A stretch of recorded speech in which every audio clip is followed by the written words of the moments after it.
Hello, hello, hello. It's Kat, and let's continue that talk we're having uh, with the Cat and Sam show.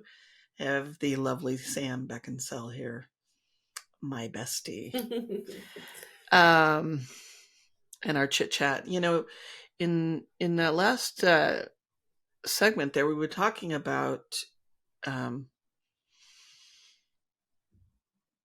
going into court and the troubles of going into court, and I was in character. Here in the United States, there was a um, a rape that happened in out in Stanford University, and the rapist. Uh, the case was against this person called Brock Turner, and he was an Olympic swimmer, and that was the big deal. He raped a woman on the Stanford campus, and the judge let him off for 3 months to serve 3 months, I think, on this charge, because, well, you wouldn't want to ruin his life, because he was such a good swimmer. What about And her it life? totally, I Her know, life is totally ruined. dismissed. Yeah, it totally dismissed her being raped. It didn't even mention her name. And she didn't want her Yeah. name mentioned at first. She did finally come out and she did write a book. Um, and I'm failing at her name right now.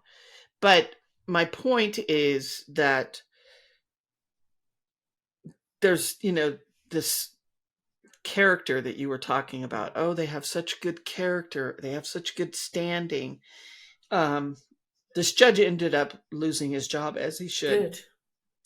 Good. Brock Turner's dad came out and said something. We wouldn't want to ruin his life for, uh, I think, 3 minutes of a good time.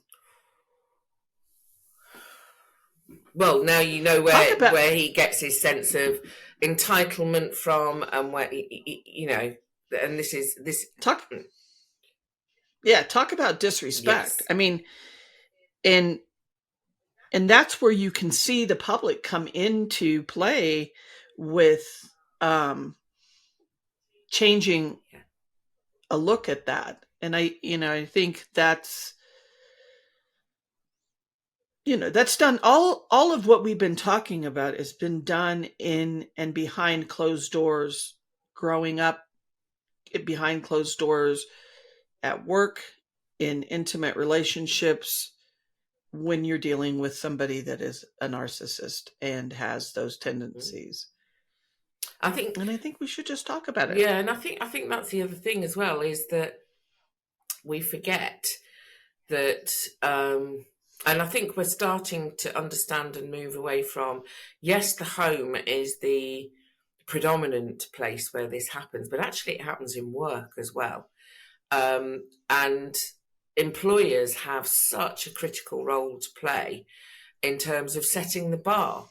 And every single employer will have somebody who has experienced or is experiencing abuse, certainly any big company. But they will also have perpetrators. And it, that power dynamic can very easily translate into a work scenario, and that sense of entitlement, like Brock had. I'm an Olympic swimming champion or whatever, so I can behave how I like. And I think we are starting to shift away from that, and people are starting to voice, no, this isn't good enough, you know. But we have got such a long way to go. It's horrendous. Like, it's Well, absolutely horrendous in Australia at the moment, where there's just, I can't remember, it's just like every other day a woman is being killed, and very often in front of their children. We've had a two or three here this week as well. And just because somebody has said no, because they've said no. When when did society change so much that saying no to somebody was taken as being so disrespectful, it cost you your life? You know, in a humiliating. It's interesting about the laws, you know, and again with Judy Malinowski, but it's being done over here as well, where, you know, there's excessive force or excessive mutilation is actually getting more of a sentence. And these things are all fantastic, but actually we need to stop it in the first place, you know. Well, yeah, I mean, to even recognize it, yeah, exactly. You know, and there's a really fascinating thing that I've come across, and this comes back to respect as well, and about what we respect and who we respect. It's something I've come across recently, so it's something that I need to kind of look into more.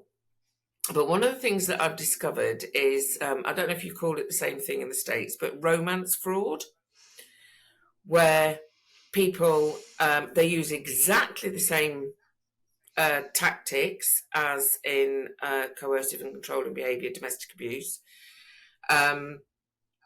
It's understood the impact, not only financially, but emotionally, psychologically, the victim's lack of trust, the isolation that's used, the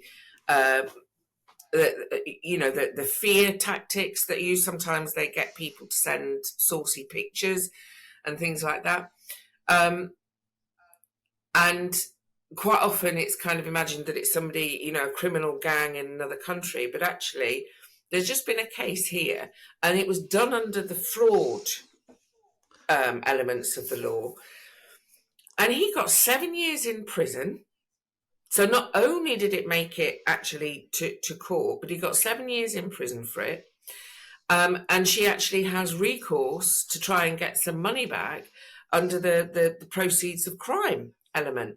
Now, had that exact same case, which has all the elements of domestic abuse, bar the physical violence, but had that case been tried under the domestic abuse law, it wouldn't have even made it to investigation.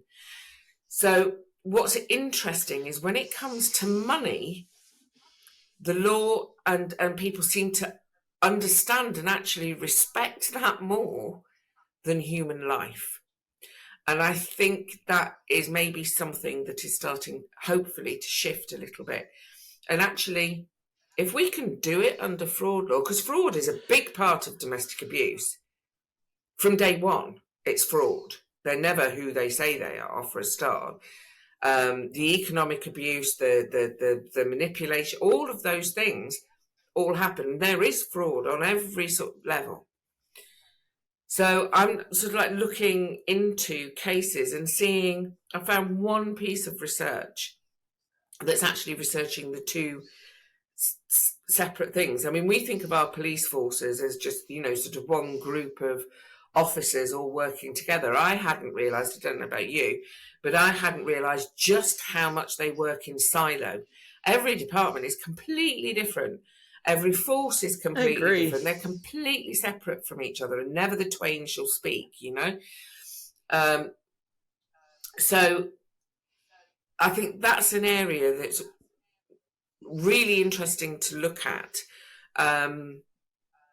You know, it's women first target, but what's interesting as well about that is that there is an understanding about the male targets, particularly gay male targets, and how they're the next sort of level, and how rife it is, and the guilt and the shame that people feel, which is why they won't report or whatever.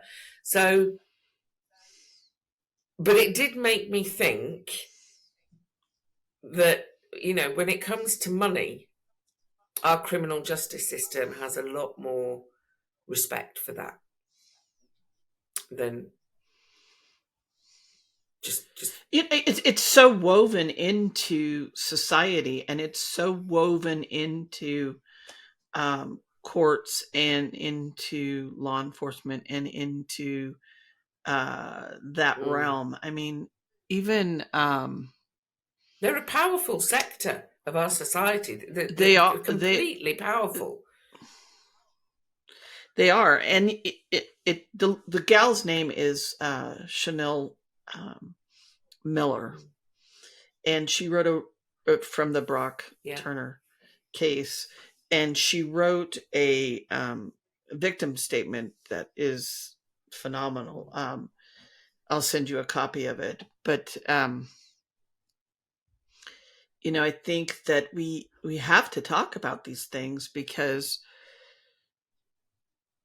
they just continue to perpetuate. And I'll throw in this that Sam works really hard, and I'm part of that team, is the Love Project team, where we want to go in and we want that connectivity and that within communities to drive what's missing here. Why isn't this cohesively working? Why do we have one member of society that is being mistreated all the way through? I mean, in our society, and then in the very forms of judicial rhetoric that is supposed to remedy those things. And I think you hit a nerve exactly when you say, we have these to go against monetarial stuff, but we don't have these to go against human stuff, because then it becomes he said, she said, and all that kind of thing. And you can even have those things, and then it becomes, well, there's not enough to meet that criminal code over here for it to be a thing. And I think we need to talk about that and figure out ways that what those lines are to be drawn in the sand of when you hit, and I think Dr. Jane Monkton Smith. Yeah. She talks about it, and in her book, in doing the research and putting that together and saying, look, I've got something that maybe we could use to draw, that's research that's out there. Yeah, I mean, proper academic research where there's 8 stages where they're easily recognizable, because you do come to the point where it's like, well, how come with all of these resources and all of this understanding and research and expert by experience testimony, and I'm one of, we are both just a couple among millions who are doing the most phenomenal work all around the world, and we're just doing our tiny little bit to help push that wagon along the road. So you do get to the point where you have to ask the question, why is this not breaking? But I think it is going back to I remember a story, I might have got this wrong, but I seem to think it's something about the Kennedy boys in a rape case, or somebody linked to the Kennedy family. Yeah. And, that was swept under the carpet for a long, long time. Nobody spoke about it and nothing happened. So when you sort of like compare the two, and now something's happening, it is one of the good things about the internet, I think, is that, people, it gives people the a royal voice. family, the royal over in family, UK, the royal family, absolutely. It happens everywhere, in every sector of society, and I think we're coming to understand that much, much more. And actually, when you look at some of the key factors, which is power, entitlement, they have a distinct lack of self-esteem from what I understand. This is why they do what they do. But I think the narrative is starting to shift a little bit. And and because we're talking about it, and because we have the communication tools to do it now, I mean, you and I would never have met. You and I wouldn't have been able to do this 5-10 years ago, Correct. So our world is opening up, and us being able to share and talk and discuss, and for people to join in with us. We do have some phenomenal people come on. whether they're people sharing their experience or information. And, hopefully people like what we do, and we'll keep talking about it. And hopefully people will keep pressing the bell and dinging the likes and leaving comments or not. We know that not everybody can, don't we, Kat? Yeah, I mean, there's a silent following that it can't even acknowledge that they're there following on uh, this channel and in uh, a lot of things that we do online that um, even clicking to enjoy the movie that you helped produce, love question mark, there's a sense of, is the perpetrator going to see this, and am I going to get in trouble where the life of myself and the life of others that are underneath this roof can maintain. I think that's where the Love Project events come in, the real life events that we hold, because that real life connectivity, whilst the internet and everything is fantastic, that real life community connectivity from, whether it's businesses, universities, schools, people from children's centres, plus, domestic violence and domestic abuse, frontline workers, all in the same room together, all with a common thing that they've watched, which is predominantly about coercive and controlling behaviour, to help understand that and help that push and drive for that. But being in that room together gives you such strength and such a feeling of community that it's really empowering, actually. And I don't want to come across as too big-headed, but it's something that, we didn't know that was going to happen when we first started having them. And we had them with Broxtowe Women's Project, first one in Nottingham. And as it spread over to the States as well, it's just what happens. People get fired up and they become empowered. And, But don't you think that's what happened when we left, and when all of a sudden we realized what we were in, and then there's that validation that is given, and there's that understanding. I hit hard a lot on the war at home on victim blaming. Stop blaming the target. Yeah. They didn't have this crafty person, as you were talking about, who is able to come in there and, like a surgeon, just take a person down. And who's that guy you were talking about that said that he was just tricky? Oh, Jimmy Savile. Yeah, he's massive. One of our biggest child abusers, not only child, but sort of young people as well.